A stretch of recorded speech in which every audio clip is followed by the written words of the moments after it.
Hello and welcome back to Pharma E-Class. I am Anindya Goswami and we were discussing size separation. So we have started with the basic process of size separation, about the official grades of powders, and then we have discussed about the sieve analysis process with special reference on the sieve number and the different specifications of the sieve process, sieve analysis process. Let us continue with size separation machines or equipments.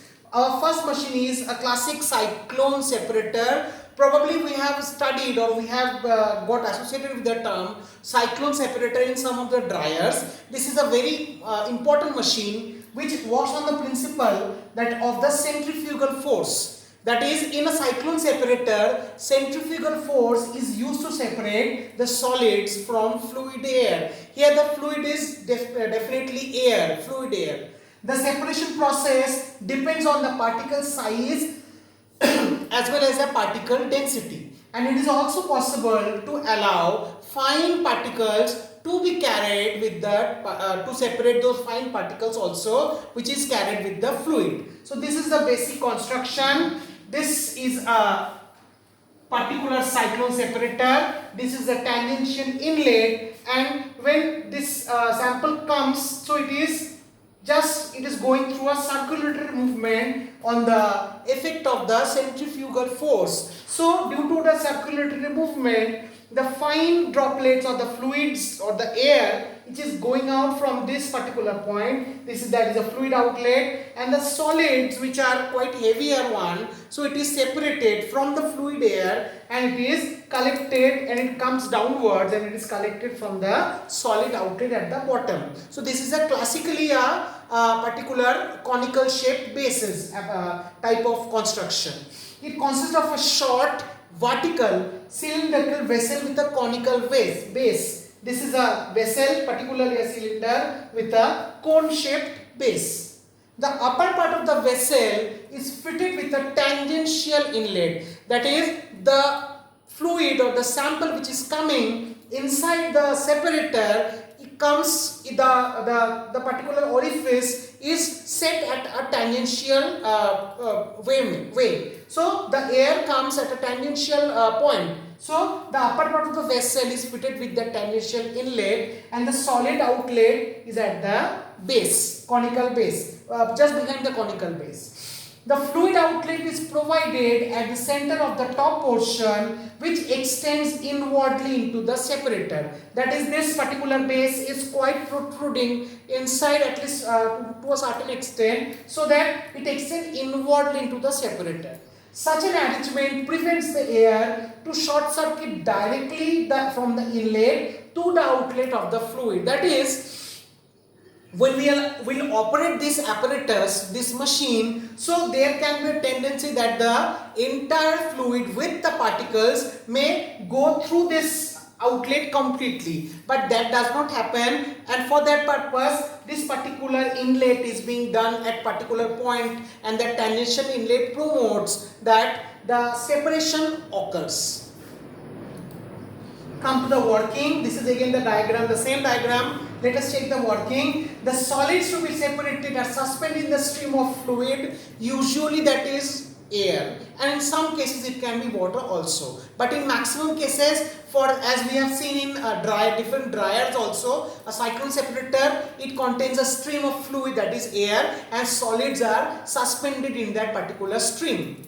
Such feed is introduced tangentially at a very high velocity so that this rotary movement takes place within the vessel. The centrifugal force throws the particles to the walls of the vessel. So whenever this rotational force is this circulatory motion is being done, so centrifugal force acts and centrifugal force throws the heavier particles from its axis to the side walls and subsequently to the downwards into the solid outlet. So as the speed of the fluid diminishes, all the particles that are solid which is to be separated, they fall into the base and is collected at the solid outlet. The fluid can escape from the central outlet at the top. So this is the fluid outlet, and with the help of a vacuum also we can make the fluid out of the cyclone separator.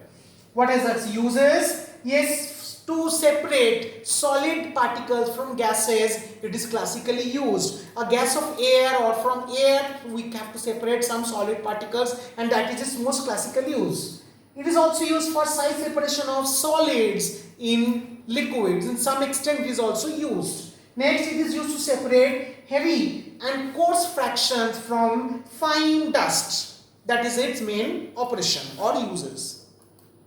Next, come to another typical separator machine, that is air separator. So where the limitations of the previous machine, that is cyclone separator, was that if the fluid is having quite very finer size of grade of powders, then air separator is the ideal choice. So to carry out size separation on fine materials, a current of air combined with centrifugal forces used. The finer particles are carried away by the air, and the coarser particles are thrown by the centrifugal force, which falls at the bottom. So this is a particular diagram where this is the settling chamber, and this is a rotating plane. Now this rotating plane is containing this particular apparatus with a fan blade. Now feed comes from this area and also from this area, and this shaft and this rotating one, it rotates. So in terms of circulatory motion, in terms of huge amount of centrifugal force with a current of material air combined, so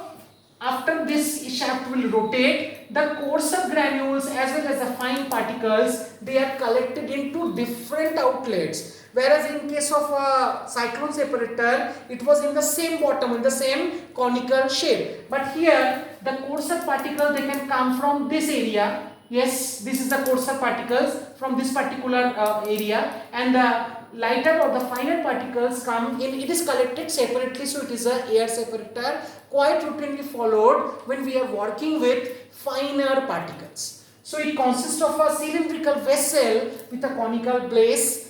A rotating plate. This is a rotating plate, is fitted at the, and it's with a shaft is placed on the center of the vessel.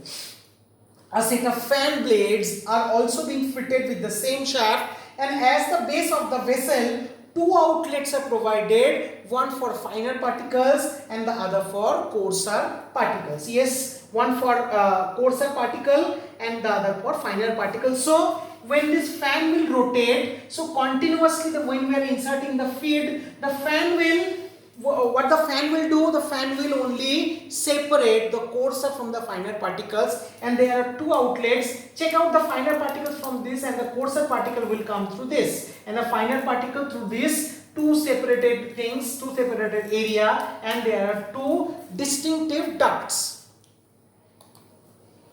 This is the working. Let us check the working. The disc and the fan are rotated by means of a motor. Definitely, the feed powder enters at the center of the vessel.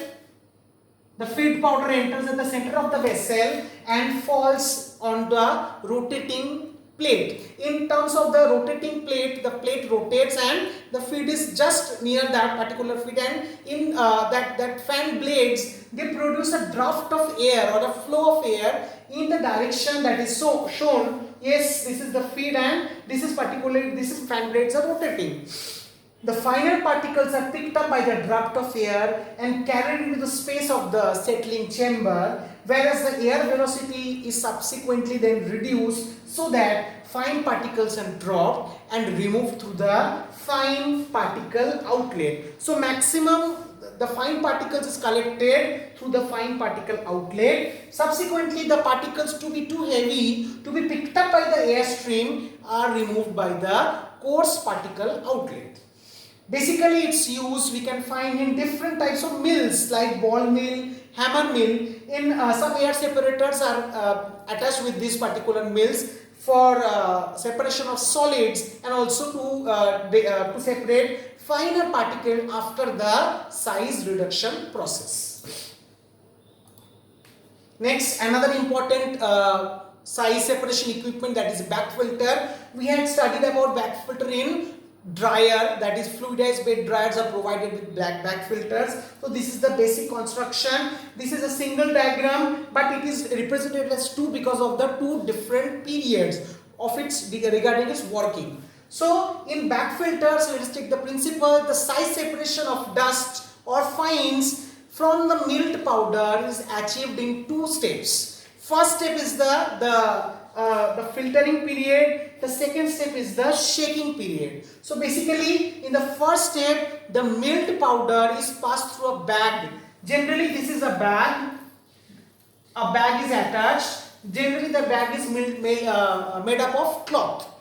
By applying suction on the opposite side of the feed entry, and this facilitates separation. So when there are finer particles, we can first, in the first step, that is the filtering period. So here the product discharge outlet is closed, which is at the bottom. So simple cylindrical design with a conical bottom, and the conical bottom is provided with the product discharge. So during this first period, during the filtering period, when suction is being achieved, when suction is being done, and this feed of air is coming like this, in this direction, so we have to apply vacuum from this part, that is the discharge manifold, so that the vacuum will suck all the particles and it will be put, or it will stick to the bags which is being attached with the bell crank lever assembly. So this is a very, very important assembly. It is present in book because this is the same assembly, but the periods are different, the mechanisms are different. So in terms of the filtering period, first we have to apply suction,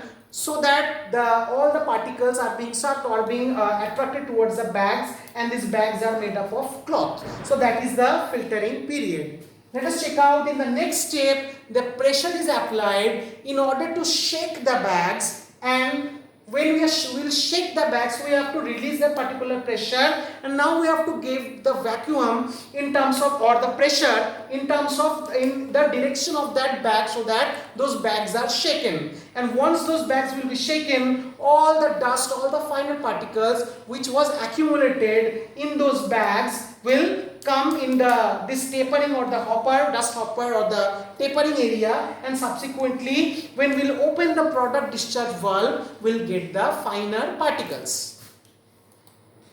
Construction consists of a number of bags made from cotton or wool fabric. Number of bags are there, here it is displayed as 2, but likewise can be attached according to our construction. These are suspended in a metal container. So this is the metal container and bags are being attached. A hopper is arranged at the bottom. This is the hopper area which is arranged at the bottom and of the filter to receive the feed.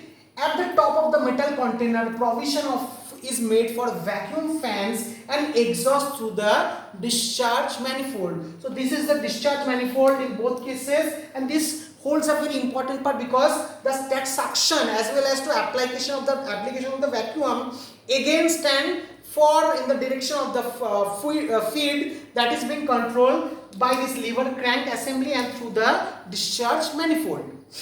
At the top of the vessel, a bell crank lever arrangement is made to change the action from filtering, that is the first action, that is the first first stage, and to the shaking. So via this bell crank lever assembly, we can do this both step in the same machine, that is the step of filtering, then to the step of shaking.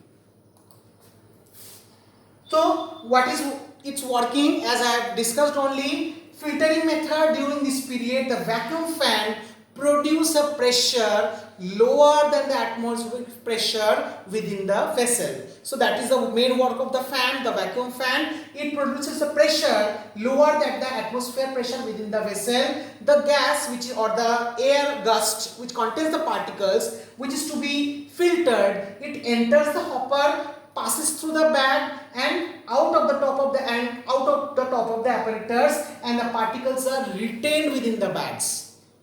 Next, the shaking period, that is easier one. During this period, the bell crank lever first it will close and the discharge manifold and the air enters to the top of the vacuum, and hence when the air enters this way, the vacuum breaks. So vacuum we have created in the first, that is the filtering period, to suck all those particles in the bag. Now to break that vacuum, we have to apply some gust of air so that it gets shaken. So when air enters, the vacuum is broken, and at the same time a velocity jerking is being given, so that jerking action in the back, so that they are freed from the dust. The finer particles are collected at the conical base. Generally or basically these are being used with other equipments like cyclone separator to provide maximum efficiency. They are also used on the top of the fluidized bed dryer, and maximum vacuum cleaners work on this principle of bagged filters. And come to the last machine, that is an illustration tank or continuous sedimentation tank. So this is the basic design which was routinely followed quite a few times. So this is a tank shaped design. This is the liquid inlet and this is the liquid outlet. So inlet and outlet is provided at the same level, and there are two these sections where larger particles and smaller particles are being accumulated, and with the discharge valve opening we can get access to the larger particles as well as to get access to the smaller particles. But how does separation occurs? Let us see. So a shallow tank is arranged with inlet and outlet pipe as it is being shown here. The particles entering the tank will be acted upon by a force that divides into two components. A horizontal component due to the flow of the liquid carrying the particles forward, and a vertical component due to gravity which causes the particles to fall towards the bottom of the tank. So a horizontal component as well as a vertical component. The vertical component is governed by basically governed by Stokes law, so that the velocity of the sedimentation process is proportional to the square of the diameter of the particles. That is important point. So horizontal component separates some and the vertical component separates some particles, and this vertical component is governed by Stokes law, where the velocity of the sedimentation, that is accumulation of the particles, is dependent on the is proportional to the square of the diameter of the particles. Thus the particles will settle at the bottom of the tank in such a way that the coarsest of the largest particle which settle nearer to the inlet of a liquid, and the finest particle nearer to the outlet of the liquid, and subsequently partitions are arranged on the floor of the tank to enable the correction of the different fractional particle sizes. So these size separation machines are routinely used, and it depends on the feed. If we are working with air and solid particle, then generally we employ bag filters, or we employ the cyclone separators. If we are working with very fine particle, that is we want to separate very fine particles, then we can use an air filter. And if you are working with liquid feed with coarser as well as smaller particles, so we can use this illustration tank, or classically called as sedimentation tank. So this ends your chapter of size separation.